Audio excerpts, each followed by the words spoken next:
Hi everyone, welcome back to the channel. So today we're going to talk about House of the Dragon episode 7. So as always, this is going to be full of spoilers, so if you haven't watched the episode, you might want to go ahead and check it out and then come back for the discussion. So yeah, with that being said, let's get started.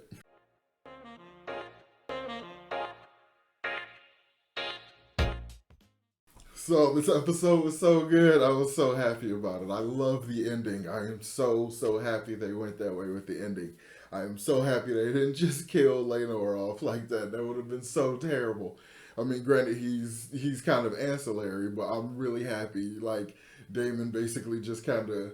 I guess we were getting like the tail end of that conversation or something that we got with Damon and the guy that Lenore was sleeping with, or we assume he was, like that he basically said a public death, like a quick death that was public and stuff. And I'm guessing that was, just part of the whole setup of the situation. Or I wonder if he went about it himself and did that. But Damon directly gave him the advice saying that there's places across the narrow sea that if you got enough money, basically nobody cares.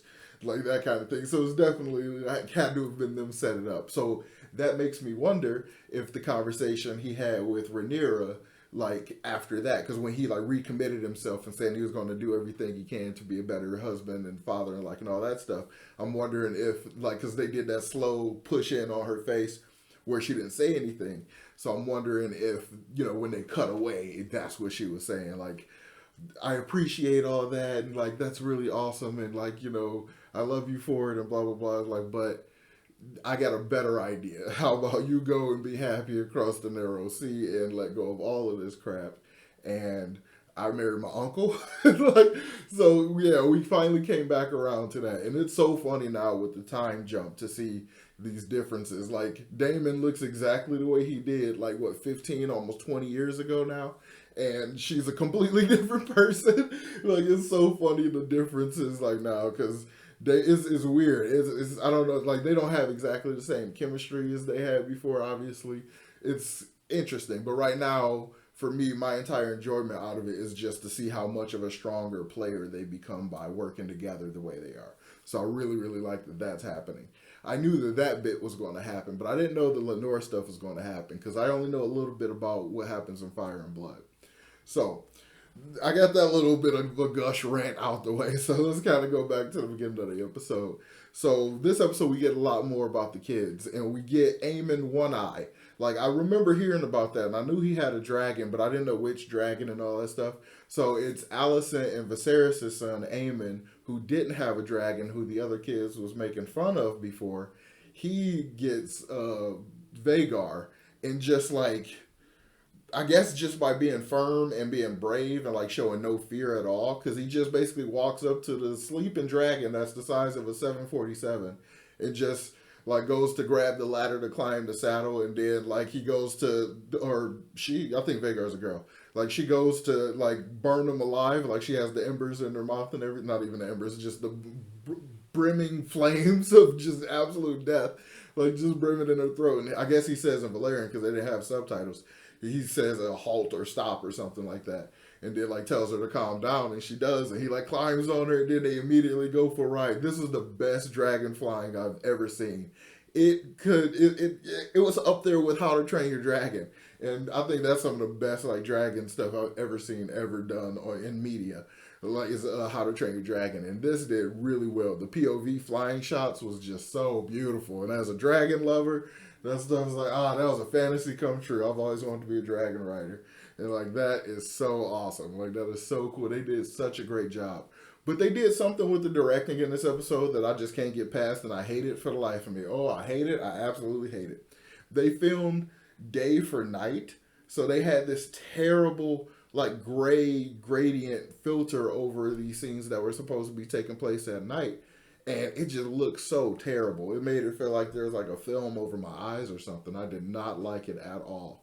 And the only thing I could think of is because the only explanation I could come up with now in hindsight doesn't even work that well, because I was assuming maybe it's because of the kids, like they can't work super long hours, or maybe they couldn't get that location for that long, so they couldn't wait until nighttime to film these shots, or maybe I mean I really don't want to believe that they couldn't figure out lighting because, like, come on, in the whole of TV, like, people know how to light stuff at night to make sure you know it's nighttime while being able to see people. But so I just, but the only kid that was really running around was Eamon when he goes to claim Vagar, which could honestly can be done on the soundstage for how much CGI the dragon requires.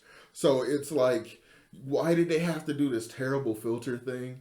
And it's like it becomes very obvious, like especially in one shot where you see like the moon is there but the shadows don't exactly match the position, and then the shadows on their face, you can see where the sun is hitting their face as opposed to like the shadow and stuff, but it's all got this filter over it to try to make you think it's nighttime, and it's just very obvious and very very plain. And there's points even when Eamon is like squinting into the sun because it's so bright, but it's supposed to be nighttime.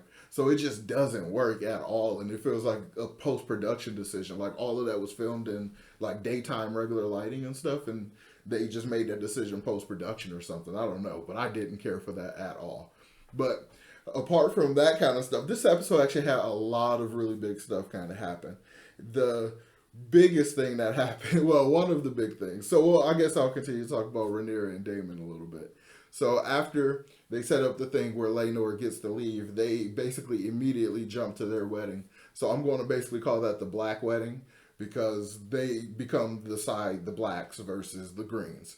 And it's a clearly very old Targaryen type wedding. They're exchanging blood and stuff and like drinking blood and wine. I imagine there's blood in the wine. And it's just crazy because like you see Damon's two girls over there and Rhaenyra's two boys, and they're just like, well, she's got an infant too, but like we didn't see the infant this episode. But they're like now they're siblings, but like it's kind of now a complete open secret that they're bastards, that they're not Valarian in blood. So it's like it's really, really it's weird. Like it's so much family drama and dynamics. The whole thing is just it gives the energy of family drama so perfectly because that's what the Dance of the Dragons is literally a civil war inside a family. So all of this stuff just feels so insane. And after Aemon comes back from claiming Vagar, the kids end up getting into a fight. And after he calls the two boys bastards, the one pulls out a knife and then they get into a scuffle and like he's super pissed, and while one throws dirt in his eye, the other comes up and slashes him, and like he takes his eye, and then at the end of the episode he has the most badass line of anybody in the episode. He's, well, not the end of the episode, the end of the whole confrontation about the whole issue. He says like the debt is more than worth it. Like I lost an eye but I gained a dragon. Not just the dragon, but the biggest dragon still living. A huge advantage, like one that can easily destroy so many of the other dragons. It's battle hardened and everything. So this is an absolute monster of a weapon now that Alicent's side has. So it's intense. But like, wow. But so them gaining that dragon is a major plus for them. And Alicent just going absolutely insane when they confront the issue. She demands one of Rhaenyra's kids' eyes, and she like pulls Viserys's dagger and like tries to go after the kid after basically everybody having to more or less admit that the boys are bastards, but Viserys just straight up like ignores it. He just straight up 100% not hearing it. He ignores it entirely and just says, we are not talking about this anymore. This is not to be brought up or nothing like that. He just like completely 100% ignores it. And Rhaenyra is just like, thank you, Dad, or like, thank you, Father, or whatever. Like, that's all you can say at this point. But I can see what's clearly about to happen. Now that she's with Daemon, she's probably going to pop out a couple more kids. So therefore, that line of hatred and questioning kind of thing from Alicent is not going to be as strong because there's going to be the argument of one of the other kids being able to take the throne. So it's just like, it's the whole thing. It gets thicker and thicker and thicker. All the drama, all the intrigue, and all this stuff. It sucks we lost a great character in Lena, but these time jumps kind of suck. Like I was really liking her character. I was really interested to see where she was going, but like to have her story cut so quickly, like it sucks. But like there's just so much stuff that has to happen in this like 50-year span. And at this point, I am more surprised. If I see Viserys living, I am more surprised now than if I would be like previously. Like before, it was like, oh, it'll be a surprise if Viserys pops up dead. Like, no, this dude is becoming the crypt keeper really, really fast. and somebody needed to tell him to pull out them last little strands of hair he got on the side, because bro, you are bald. And like, it is just, at this point, I'm like, how are you still alive? Every time he lays down to take a nap, I'm like, this is it, he's dead. This is it, he gotta be dead. But like, just based on what I know about the Dance of the Dragons, I know we still got a little bit more time. The kids are a lot older. Most of all the kids that become players aren't even all born yet. So there's like a bunch of stuff that still got to go down. So at any minute now, I think it's probably going to be the season finale when he dies at this point. That's how, either the season finale, or he's going to probably, like, just to not do a Ned Stark thing. Just, I mean, they could do it, but I hope they're not doing stuff purely just to like subvert expectations. But they could do a thing where they like wait and kill him first episode of second season or something like that, you know. But maybe at this point, though, I am clocking his death like any minute now, but probably season finale.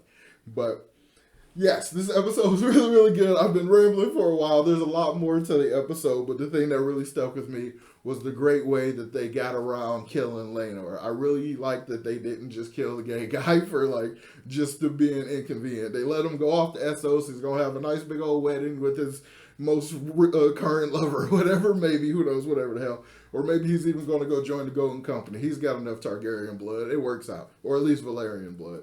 But so it's really, really fun. I really like this.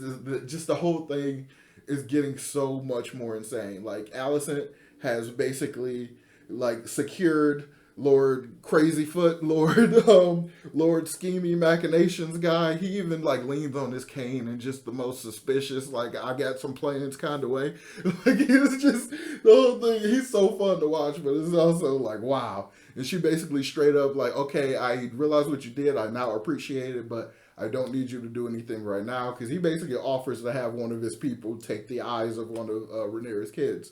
And she like, no, I don't need you to do that. She basically puts him in hold. She's like, I'm going to need your discretion and your skill and your people later. But like, for now, just hang out. And he's like, all right, I await your command. So she's like about to play on a different level. In the same way now, Rhaenyra can play on a totally different level. So the whole thing is about to just get insane. Like, I wonder if they're going to do another time jump to get some. I mean, at this point you could, but yeah, I think they're definitely probably going to do another time jump based on the way it's going, because these were very like pivotal kind of events, and now I can see them hopping to something else. Especially since now Rhaenyra and Daemon are married, so they probably would jump to their kids being born or something. And I don't know. I'm really, really enjoying this. I'm still kind of iffy on the time jumps because I really would like to sit in some of these time periods and sit with these people, especially since all the kids are really, really good actors. I'm really, really enjoying them a lot. And the one who is basically like Dany the Dreamer over there playing with the spider and stuff, I'm trying to listen to everything she's saying because it's probably all prophecies and stuff. She said something about a spider spun a shield out of something. So I don't know. I got to go back and watch it, but it was, either way, very, very, very, very interesting. I'm really enjoying this, and I keep rambling, and now I'm stuck in like a ramble pattern. So I'm going to go ahead and end it here. Let me know in the comments down below, what's your favorite part of the episode? What about the show so far getting you hyped? Let's go ahead and talk about it in the comments down below. So as always, make sure you hit that like button and subscribe to the channel if you haven't done so already, and I will talk to you all next time. Peace.